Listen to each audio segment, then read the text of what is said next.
പ്രിയപ്പെട്ട പ്രേക്ഷകരെ, അങ്ങനെ 14ാമത്തെ ദിവസം ഇന്ത്യയിലെ സാധുക്കളായ നമ്മുടെ സഹോദരിമാരുടെ സിന്ദൂരം മായിച്ച പാകിസ്ഥാനിലെ തീവ്രവാദികളുടെ ക്യാമ്പുകളിൽ ഇന്ത്യൻ സേനയുടെ ശക്തമായ റെയ്ഡ്. ഓപ്പറേഷനിൽ തകർന്നത് 9 തീവ്രവാദ കേന്ദ്രങ്ങൾ, അതും പാക് ഒക്കുപൈഡ് കാശ്മീരിലും പാകിസ്ഥാനിലുമായി. സുജയ, പാകിസ്ഥാന് ഇതിലും വലിയ ഒരു തിരിച്ചടി കൊടുക്കാനില്ല എന്ന് ആദ്യം തന്നെ ഇന്ത്യ പാകിസ്ഥാനെ ബോധിപ്പിച്ചിരിക്കുകയാണ്. ഇപ്പോൾ തിരിച്ച് ഷെല്ലാക്രമണം നടത്തി സാധാരണക്കാരുടെ ജീവൻ കൂടുതലായി എടുക്കുക, സൈന്യത്തെ അടിക്കാൻ ഉള്ള ഒരു ശക്തിയോ ശേഷിയോ ഇല്ലാത്തത് കൊണ്ട് ഷെല്ലാക്രമണത്തിൽ സാധാരണക്കാരായ ആളുകളെ കൊന്നൊടുക്കുക, ഇന്ത്യക്ക് തിരിച്ചടി നൽകിയെന്ന് വലിയ രീതിയിൽ വീമ്പിളക്കുക, അതാണ് പാകിസ്ഥാൻ ഇപ്പോൾ ചെയ്തുകൊണ്ടിരിക്കുന്നത്.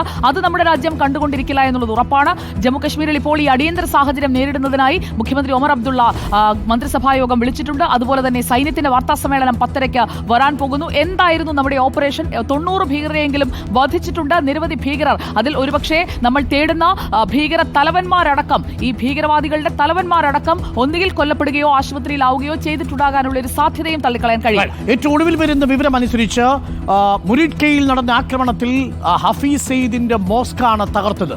ഹഫീസ് സെയ്ദിന്റെ മോസ്ക് ഒരു പ്രധാനപ്പെട്ട താവളമായിരുന്നു. ഈ മോസ്ക് കേന്ദ്രീകരിച്ചുകൊണ്ടാണ് അവിടെ ഭീകരപ്രവർത്തനങ്ങൾ നടന്നത്. ആ മോസ്കും പൂർണ്ണമായും തകർക്കുകയും ചെയ്തിട്ടുണ്ട്. ഹഫീസ് സെയ്ദിന്റെ കാര്യത്തിൽ ഇപ്പോഴും ഒരു വിവരവുമില്ല.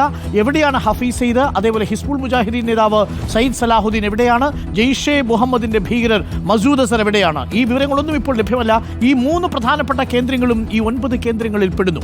600ഓളം ഭീകരരെ ലക്ഷ്യമിട്ടാണ് ഇന്നലെ രാത്രിയിൽ ഇന്ത്യയുടെ 3 സേനകളും സംയുക്തമായി ഈ ആക്രമണം നടത്തിയത്. ആ സംയുക്താക്രമണത്തിൽ പകച്ചുപോയ പാകിസ്ഥാന് മനോനില പോലും തകരുന്ന അവസ്ഥയിലാണ്. വ്യാജ പ്രചരണങ്ങൾ അഴിച്ചുവിടുകയാണ്. അതോടൊപ്പം നമ്മുടെ സൈന്യം ഇവിടെ തിരിച്ചടിക്കുമ്പോൾ പാകിസ്ഥാന്റെ സൈനിക മേധാവികൾ ആശുപത്രികളിൽ കയറിയിറങ്ങി പരിക്കേറ്റ ഭീകരരെ സന്ദർശിക്കുകയാണ്. ഭീകരരും സൈന്യവും തമ്മിലുള്ള നേരിട്ടുള്ള ബന്ധത്തിന്റെ സൂചനകളാണ് പാകിസ്ഥാനിൽ നിന്ന് വരുന്നത്. ഖ്വാജ ആസിഫ് അടക്കമുള്ളവർ ഇപ്പോൾ പാകിസ്ഥാനിൽ ആശുപത്രികളിൽ പരിക്കേറ്റ് ചികിത്സയിലുള്ള ഭീകരവാദികളെ കാണുന്ന നിരക്കിലാണ്. ഭീരുക്കളായ പാകിസ്ഥാൻ ഇന്ത്യയെ ആക്രമിക്കാൻ വേണ്ടി തെരഞ്ഞെടുത്തിരിക്കുന്നത്. ഇപ്പോൾ പുറത്തുവരുന്ന വിവരമനുസരിച്ച് പൂഞ്ചിലെ സെക്ടറിൽ 6 സിവിലിയൻസിനാണ്, 6 സാധാരണക്കാരായ മനുഷ്യർക്ക് തോക്കേന്താത്ത, മിലിറ്ററി പൊസിഷനിൽ ഇല്ലാത്ത, പ്രതിരോധ പരിശീലനം കിട്ടിയിട്ടില്ലാത്ത നിഷ്കളങ്കരായ നിരായുധരായ സിവിലിയൻസിന് നേരെ പാകിസ്ഥാൻ പടയുതിർക്കുന്നു. എന്നാൽ അതേസമയം അതിർത്തിയിൽ ജാഗ്രതയുണ്ട്.